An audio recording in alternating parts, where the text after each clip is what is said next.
Welcome to a cozy video. At the beginning of 2026, I had the slightly contradictory goal of getting way more done whilst also being way more relaxed. I was going to go running every day and learn 10 new words of Spanish every day and clean the kitchen after every meal and spend more time reading than looking at my phone and teach the dogs a new trick every week. And there has not been a single day where I have done all of those things. In fact, on some days, I have not done any. But you know what I am still doing? Taking care of the bit of beach I adopted. Gradually, it's become a ritual that I use to reset. So let me pitch you beach cleaning as a way to calm a frantic mind in an overwhelming digital world. The problem I have is that I live very digitally. I work online, I study online, I video call with my friends and family overseas, even my Spanish lessons are online. It's not unusual for me to spend 10 hours a day tippy-tapping away at my computer, being the human equivalent of a mouse on a wheel. That's not a recipe for good mental health. I won't be retiring my Garmin or replacing my Kobo with books or trying to get a new job anytime soon. But watching other people's videos about the analog movement has given me the vocabulary I needed to describe a problem I've been experiencing. It confused me that my life is objectively easier now than it ever was as a classroom teacher.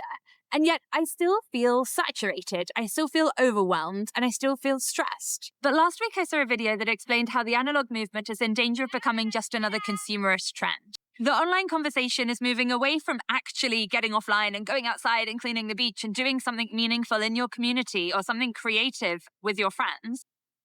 Instead, the conversation is being redirected towards product reviews about DVD players, or people buying the perfect analog bag, or shopping for obscenely expensive notebooks.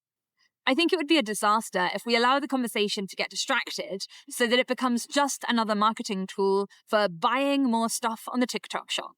And that's where adopting a bit of beach comes into it.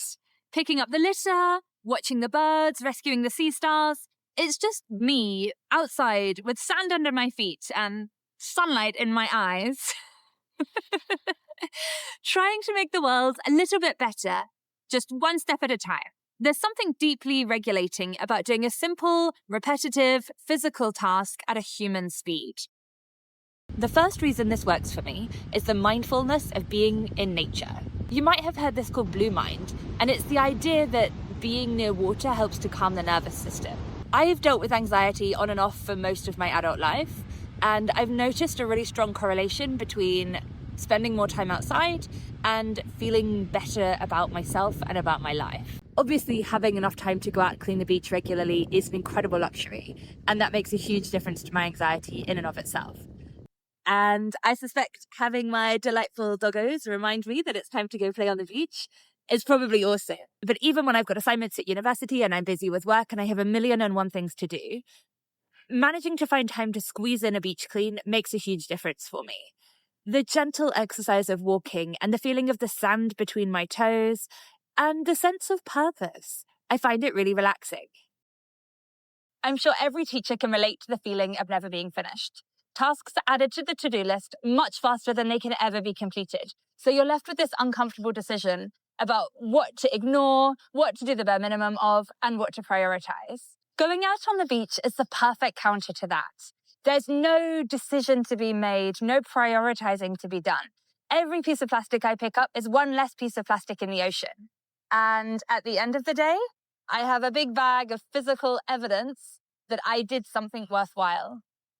That feeling of tangible proof is really grounding in a whirlwind world. Have I convinced you to give it a go yet? When you arrive, don't try to fix the whole beach. That's a very digital mindset. Scale, optimize, maximize. Instead, just set human-sized limits. A time limit, a small area, or a bag full. Analog rituals work because they're finite. If the beach looked clean at first glance, then slow down, walk along the tide line. Because that's where small plastics wash up.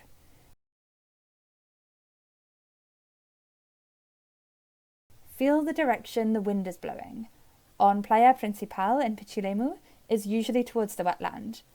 It might be the sand dunes or possibly a tree line in other places, but that's where the litter has blown to. And if you genuinely find nothing, it's a win. Have a lovely walk and let that be enough. Humans don't need constant output. And if there's an overwhelming amount of litter when you arrive, shrink the task. Picking up beach litter is not going to solve the climate crisis. You're here to perform one small physical act of care. Choose a finite area, set a timer, or fill your bag. That's enough.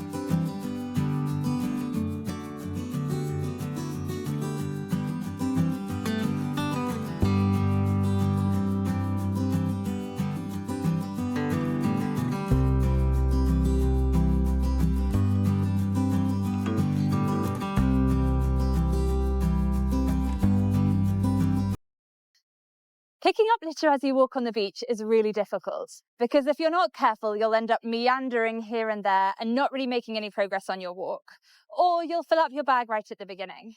I recommend that you focus on picking up litter right on the tide line because there's always a chance that someone else will pick up other pieces that are further up the beach before they make their way into the ocean. I also recommend that you don't waste bag space on food waste. I find loads of lemon peels on the beaches of Pichilemu, for example, or things made of wood. There are loads of kebab sticks everywhere around here. I prioritize picking up pieces of plastic because they are going to break down into microplastics in the ocean. For me, adopting a bit of beach has become a way of stepping out of the digital current and into something slower and more meaningful in the real world. It's not about solving all of the world's problems or tracking streaks or optimization. It's just one real thing using my real hands covered in real sand in the real world. If your life feels overwhelming right now, maybe you don't need better goals. Maybe you just need something analog.